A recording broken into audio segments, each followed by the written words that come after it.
Hey there, and welcome into another episode of the Route 1 Rundown. I'm your host, Steve Corgi, and I'm thrilled to be back for another episode to talk some Terps. But before I get in today's show, just a reminder that this show is on YouTube and part of the Department of Hoops, a DMV media network. So whether you love the Wizards, the Terps, just mid-major local basketball in general, or you love it all, you gotta go and check out the Department of Hoops. That's youtube.com/@Department of Hoops. I promise you, you check it out, you love local hoops, you're gonna love this YouTube channel. You can also find me all across the internet at the same handle. That's @GorgOnSports. I am talking about it all, from basketball to football, all things local sports, all things college sports, and of course, Maryland basketball. You can find me all across the internet there. So a little light on news this week, right? We're end of August here. It's really the ramp up to football season. It's football season eve as I record this ahead of week 1 of college football. And we've had a little taste, we've had an appetizer with week 0, some weeknight games, but our first full Saturday of college football is just a day away. So a little light on the basketball news. So what I thought I would do today is dive into a topic that I'm extraordinarily interested in. It crosses both football and basketball. It's a much discussed topic across this Maryland fan base, and it's, can Maryland actually achieve basketball and football success at the same time? Is it possible in today's landscape for Maryland to actually do that? It's a topic that comes up all the time, and I think it's a really good question to ask. And it's what I am going to try to answer for you today here on this show. Can both of these programs be successful at the same time? Obviously, this is a Maryland basketball show. I started this show because I thought there is an appetite for Maryland basketball talk 365 days a year. This is a program that deserves coverage year-round, not just for 4 months, not November through March. This is a 365-day-a-year, 12-month program, and it deserves that kind of coverage. But obviously, I'm a Maryland grad, I'm a Maryland fan, I'm a Maryland football fan. I always loved Maryland football. I love college football just as much as I love college basketball, and I suspect most of you listening like Maryland football too. If you like Maryland basketball, I get it. There's a different history between these two programs and what they've been able to achieve, and the success of local professional football teams as well. And obviously, this is more of an NFL area than a college football area, which changes the dynamics a bit. But I suspect that most of you, even if you are not as diehard a Maryland football fan as a Maryland basketball fan, you still wish the program well. You still want it to do well. Or maybe you say, I don't really care about Maryland football. I just want Maryland basketball to win. And I think every dollar invested in Maryland football takes away from Maryland basketball. So that's why I think this is a valuable question to ask. So I'm going to dive into that today. And there's, I can't remember many times in my life where there's been less excitement about Maryland football going into a season. They come off a 4-8 season. It was extraordinarily disappointing. There are some signs of hope, mostly on the recruiting front with Malik Washington, a really highly touted freshman quarterback out of Archbishop Spalding coming in this year, and I suspect we will see him. I don't know if we'll see him week 1. Mike Locksley's been very coy about the whole thing, but there are some signs of hope there, right? Mostly on the recruiting front, but I can't really remember many times where there's been less excitement, less interest, less buzz around Maryland football going into a season than there is right now, quite honestly. So can both of these programs be successful? Can football and basketball at Maryland succeed at the same time? Because I believe that is what most people want. That is what most fans want, is for both of these programs to be successful at the same time. And I do realize there are varying degrees and definitions of success. I do not ever expect Maryland football to be a national championship winning football program. There's just too much history that says they can't do it. breaking into a national championship club in football is something that Oregon is still searching for. A program that I would say over the last 25 years has been right up there with any. So it's a really, really hard thing to do. But on the basketball side, my expectation is conference championships. It is Final Fours. It is possibly a national championship. So obviously success differs between these two programs, but there was a time, believe me, where both of these programs were wildly successful. It was a short period of time, but it was a formative time for me. If Maryland basketball and Maryland football had not had the success that they had between the years of 2001 to 2003, there's a good chance I would not have ended up going to Maryland. That's just a fact. Like those were formative experiences for me, watching a Maryland football team run off 3 10-win seasons in a row, go to an Orange Bowl, win the ACC, go to a Peach Bowl, win a Peach Bowl against Tennessee. That's a big deal, really big deal. Obviously, on the basketball side, win a national championship, go to a couple Final Fours, win an ACC tournament in 2004. There was a stretch there where there was maybe no more successful athletic department in the country than Maryland. It was short-lived, but man, if you were there, if you were rooting for the Terps at the time during those years, you thought the good times were never going to end. It went spring of 2001, Maryland goes to a Final Four. Fall of 2001, Maryland wins the ACC. January 2002, so following the 2001 football season, they go to the Orange Bowl. Spring of 2002, Maryland basketball wins the national championship. Then Maryland football follows that up with a couple of 10-win seasons, a couple of big-time bowls, and you're looking at this like, is this the greatest athletic department in the country? In 2002 for the Terps was actually an 11-win season, an 11-3 season, but you're looking at it like, is this ever going to end?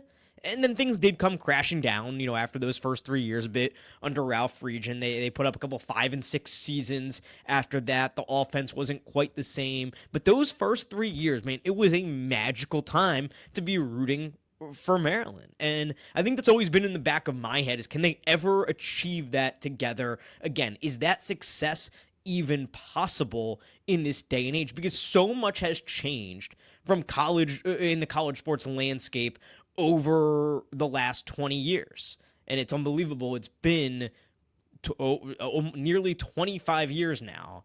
I mean, we are going to be coming up on the 25th anniversary of Maryland winning their one and only basketball national championship in just 2 seasons. That's unbelievable. But so much has changed over the last 25 years when you talk about college sports, when you talk about what college sports was, what it has become, and how you achieve success under the rules, in the landscape. So I was always a believer back then that success begets success. When you are successful, there is more interest from fans. There is more money coming in. There is more interest in general. And if you are a basketball recruit who's coming in for a visit, oftentimes it happens on a football weekend, those official visits, a September weekend, an October weekend. Maryland's going to have a few guys on campus here in just a couple of weeks. It's for the game against Towson. It's not going to be an impressive environment. But I always thought that's something that matters. Success begets success. When you bring a recruit on campus and they see the passion of the fan base for football, a school like Florida that has tremendous success in both sports historically, you bring somebody on campus, you take him to the Swamp, you're going to be impressed by that. You can envision what it's like to be a successful athlete on that campus and the support and the passion of that fan base. So I always have believed when you're good in one sport, it just raises the profile of the school and every other sport. There's probably no better example in the history of college sports than Nick Saban in Alabama. Now, obviously, Alabama, a historically blue-blooded football program, a great football program going back to the early days of the sport. But Nick Saban and his success at Alabama, it really raised the profile of that entire school and that basketball program. I think what has happened in the SEC over the past 5 or 10 years or so shows that certainly if you are a football school in the SEC and you have a history of success and you have a lot of TV revenue and money coming in, you can take some of that money and create a successful basketball program. You see it at Alabama. You see it at Tennessee. You see it at Auburn. You see it all across the SEC. And you saw it last year when they set records for how many teams made the tournament. You saw it last year that it is very possible when you have rich football tradition, when you have a winning history in football, when you have current success in football, when you have massive TV revenue coming in because of football, you can take that and you can turn that in to basketball success, and basketball success relatively quickly. And I mean, you look no further than the coaches that are coaching in that league right now, that are coaching in the SEC. It's John Calipari, it's Bruce Pearl, it's Rick Barnes, Nate Oates at Alabama, now Mark Pope at Kentucky. Kentucky's obviously an outlier, but there are great coaches in that league. They have done an unbelievable job in the SEC of leveraging that money coming in and using some of it to create great basketball programs in addition to great football programs. But can you do the opposite? Because I wouldn't say Maryland is great at anything right now, right? Maryland is historically a basketball school, but it's not great at the moment. This is not a national championship winning or contending program, and it hasn't been for a very long time. It's been a good, solid basketball program for a very long time. So can you take... Maryland has the revenue coming in, right? That is one thing that you cannot argue. Maryland has the revenue coming in as part of the Big Ten. Maryland is now a fully vested member of the Big Ten, which is a big deal because for a long time, Maryland was not fully vested, which means they did not receive the full revenue share. Now, they did borrow some money from the conference over the course of that time, but let me put it to you this way. The Big Ten distributed for fiscal year 2024 between $63.26 and $63.43 million to 12 of its members. Now, Maryland and Rutgers each received 61.52 because of they need to pay back that money they borrowed, but Maryland just from the Big Ten received $61.52 million, over $61 million. The ACC schools, same fiscal year, received $45 million. So Maryland has a over $15 million revenue advantage being distributed from the conference over all of their old ACC rivals. So Maryland has what those SEC schools have as far as the revenue coming in. But does it work the inverse way? Can you take that and say, hey, this is a basketball school. Basketball is what we value. Can you turn it into football success also? It's a lot harder. It's a lot harder for a variety of reasons. One, and I think first and foremost, is just the number of players on a football team. The number of players on a football team. Now it's going to be an 105 scholarship or a 105 player roster limit. It's going to be all those players will be able to be on scholarship under the House vs. NCAA settlement. It was previously an 85 player scholarship limit, but it's just so many more players than a basketball team that you have to be able to recruit, develop, and retain now in this era. And that's a lot harder to do than doing the same thing with 13 guys, right? That is difficult. There are so many more programs spending major dollars, whether it be on assistant coaches, head coaches, facilities, what have you. There are so many programs that the number one priority is winning football championships. And again, when I say success, I don't mean is Maryland going to be a national championship contender in football. I mean, can Maryland be a consistent bowl program, winning 8 games maybe once every 10 to 15 years? Go to a college football playoff in the new 12 or possibly a 16-team expanded format? Like, is that possible? That's what I ask when I say, can both programs achieve success? So can you do that? can you do it? I definitely think it is harder to go from a school that is historically a basketball school and achieve football success, but there's a few recent examples that I think Maryland can look at and say, hey, it is possible. It's possible to do. And look no further than the Big Ten, because Indiana did it last season. Indiana is one of the most woebegone programs in the history of college football. Before last season, Indiana had never won 10 games. In the history of the program, they had been playing college football for 126 years at Indiana, had never won 10 games. They are one of the losingest programs in the history of the sport. Their overall record, they've been playing football since 1899 at Indiana, 493, 692, and 38. They have nearly 200 more losses in their history than they do wins. But Indiana was able to achieve a tremendous amount of success last season. Indiana went to the college football playoff last season. Now, Indiana's not having the greatest basketball success, but it didn't stop them from going out and getting Darren DeVries, one of the hottest coaches on the market. They paid DeVries roughly what Maryland is paying Buzz Williams. I think it's a little less. DeVries, $4.5 million per year. Buzz Williams is going to earn $4.8 million a year.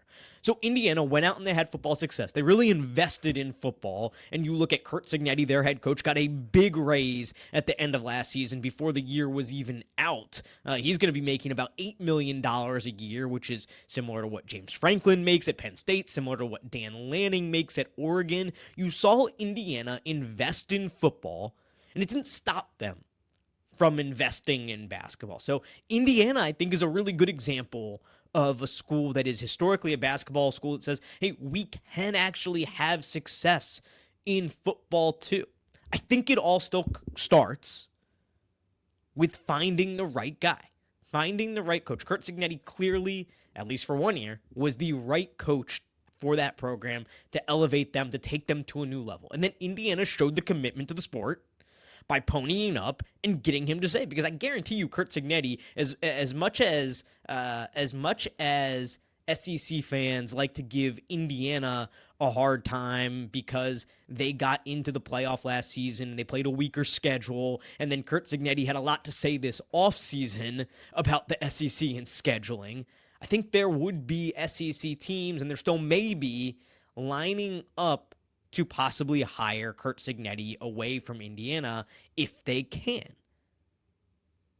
I mean, how can you not look at what he did in Indiana and be impressed? So Indiana ponied up. They knew they had to pony up, but they also increased the salary pool. They also signed a big naming rights deal for the stadium to increase revenue. And that's the second part of the equation, is you have to have the support, the financial support, to make that kind of institutional commitment, to be aligned with your football program. And that is what Indiana seems to be doing. And it doesn't seem like it's coming at the expense of the basketball program at all, because they went out and they were able to get DeVries, one of the hottest coaches on the market. Iowa wanted him too.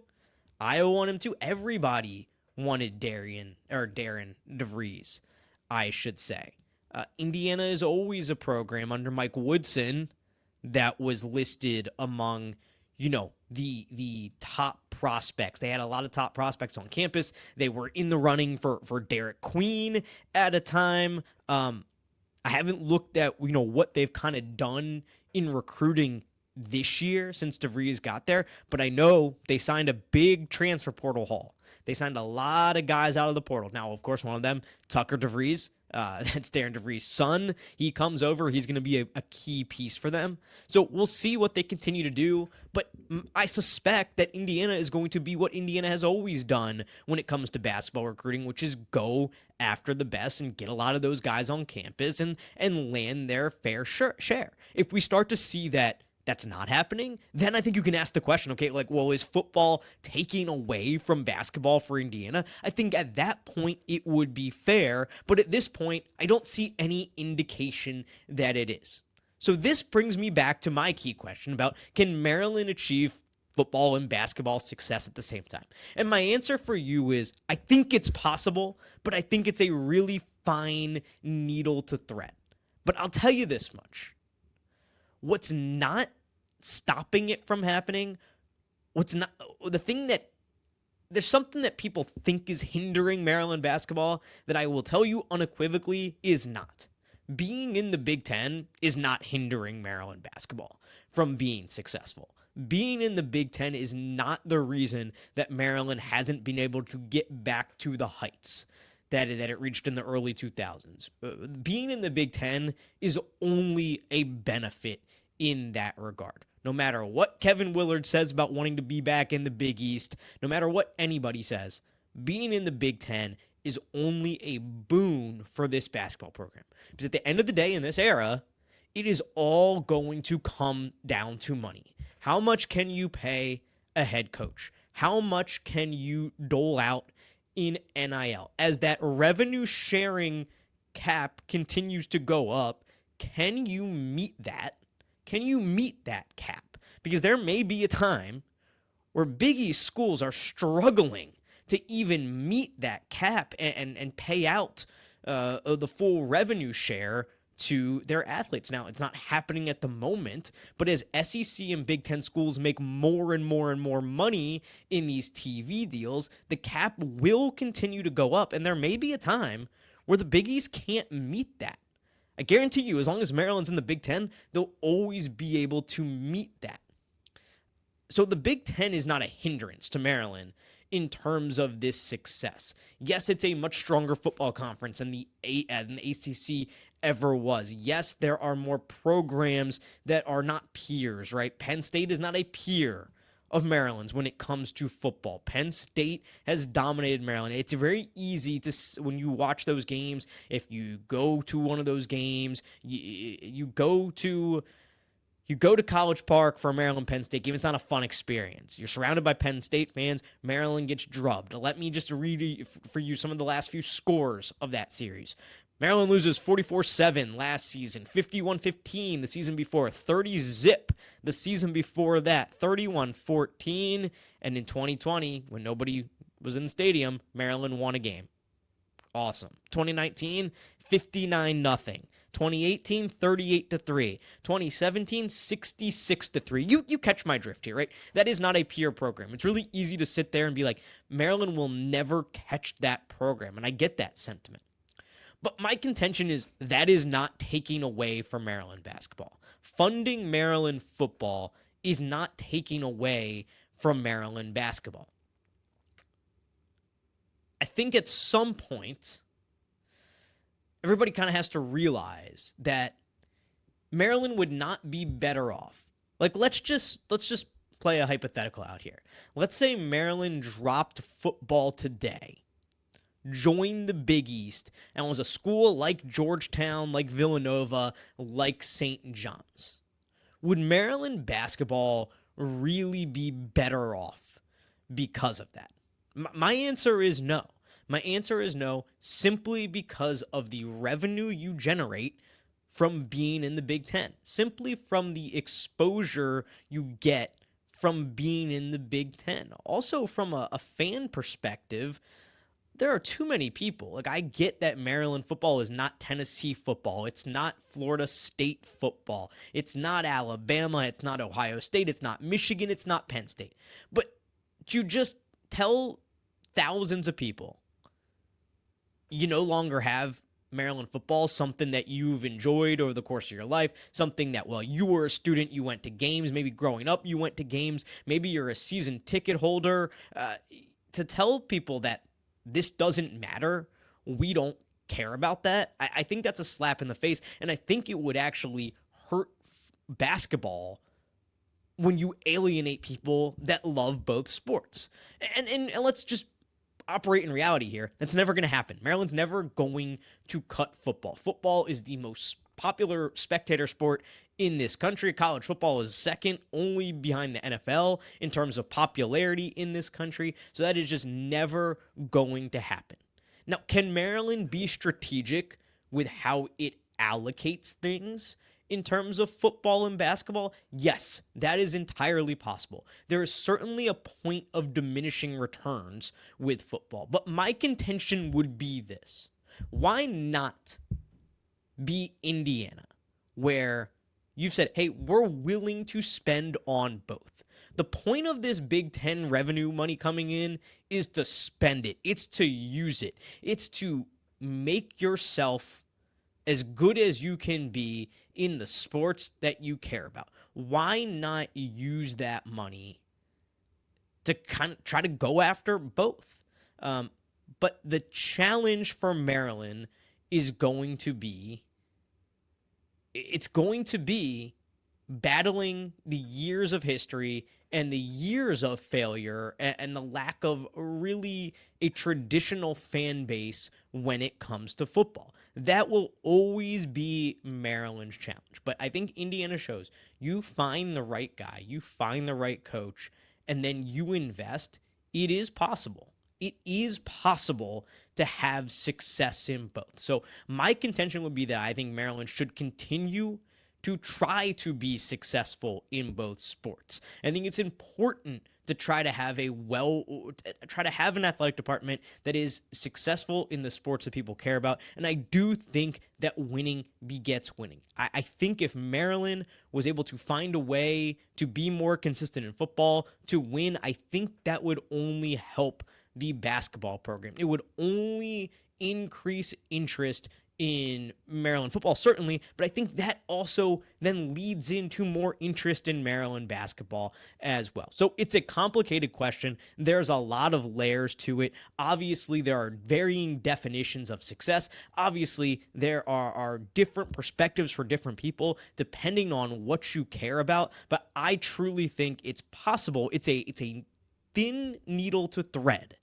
but it is possible for both of these programs to be successful. And I don't subscribe to this belief that investing money in football is hurting the basketball program. I don't subscribe to this belief that if Maryland just dropped football and went to the Big East, Maryland basketball would be better off. I think you want to be in this conference. I think you are setting yourself up appropriately for the future of where college sports is heading, because at the end of the day, it all comes down to money. This whole thing, this whole enterprise comes down to money, from how much you can pay the coaches to how much you can allocate in NIL. That is the name of the game right now, and I think being in the Big Ten makes more sense than anything. So that's my little aside here as we're on the eve of football season about these two programs and whether they can both be successful or not at the same time. Again, I think it's a thin needle to thread, but I do think it is indeed possible. And I don't think that investing in football is hurting basketball or vice versa. That's the show for today. Really appreciate you hanging out with me. I will be back again next week with a really fun topic, one that I'm looking forward to immensely. It's something that I've been thinking about since the end of the season. It's the biggest what ifs in Maryland basketball history. I'm going to take you through my top 5 biggest what ifs in Maryland basketball history. What are the moments that, if they had gone differently, might have changed Maryland basketball for better or for worse? That's the show for today. Until next time, this has been the Route 1 Rundown.